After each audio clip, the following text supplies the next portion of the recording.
જગદીશભાઈ, ગોપાલ ઇટાલિયા પણ બીજી વાર જૂતું ફેંકાયું ને એનો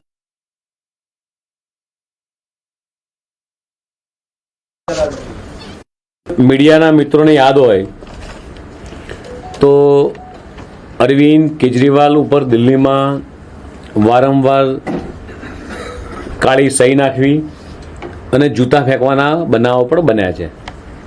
જ્યારે પોલીસ તપાસ થઈ અને ત્યારે જે જૂતા ફેંકવાવાળા અથવા સહી નાખવાવાળા પકડાયા એના કનેક્શન દૂર દૂર સુધી અન્ય કોઈ પાર્ટી સાથે નહોતા. એ કનેક્શન માત્ર ને માત્ર આપના કાર્યકર્તાઓ માટે ઉપર હતા. સસ્તી પ્રસિદ્ધિ મેળવવા માટે આ કેજરીવાલ એન્ડ કંપની એ સતત આ પ્રકારના ગુન્ય કૃત્યો એ ચલાવી રહી છે. એ મીડિયાના મિત્રોને પણ હવે ખ્યાલ આવ્યો છે.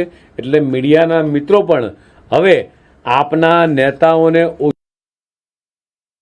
માટે તમામ મીડિયાના મિત્રોનો પણ આભાર માનું છું કે તમે જૂઠાણને પારખી ચૂક્યા છો અને જૂઠાણને તમે પોતે પણ એ જાકારો આપી રહ્યા છો. એટલે એને ફરીથી પ્રસિદ્ધિ મેળવવા માટે જાતે ને જાતે જ એ પોતે પોતાના કાર્યકર્તાઓના માધ્યમથી એ જૂતા ફેંકાઈ અને કેજરીવાલ એન્ડ કંપની આ પ્રકારના ગુન્ય કૃત્ય કરીને મીડિયામાં દેખાવાનો પ્રયાસ કરી રહી છે.